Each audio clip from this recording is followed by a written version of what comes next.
Trubor Nakashlem Jong Nongsan Hima. Menteri ke Sorkar jela ubah polling do. Habakran cikilat pathai kubur hadian ke cingalang ke kenhun menteri ke belalong mendagasngi ke khalai tarik jeli warjar pesan. Ulong bay ke Kaiphod halor ke reservation policy ni ke bahat thongkam ladep yo balapha da kidkhot ki bapet Bniah yakani ki badai na shabar ke jela. Ulihat hu ubah minta ke Sorkar kadang Peit Bniah yakan ke report da ke ba IT hu chief secretary ke jela badiki officer bakam rangba bagian Peit Bniah yakani ke report. Anda ladep Peit Bniah ansara apat hapo assembly ke Dorbar ke benlong ha unai luar arjar arpesan. Which is the report on the reservation policy, committee of officials which were identified by the government of Meghalaya.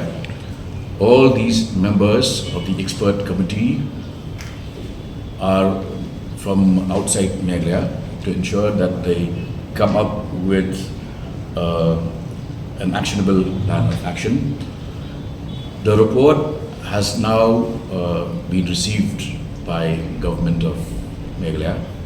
It is now incumbent that the government studies this report. So we have authorized the Chief Secretary of the State with senior officials to study the report. It is voluminous, a very bulky report, and this report will now we will have a summary of the report. This summary of the report will be placed before the cabinet, and the report will then be placed on the table of the State Assembly by the Assembly session scheduled for September 2025.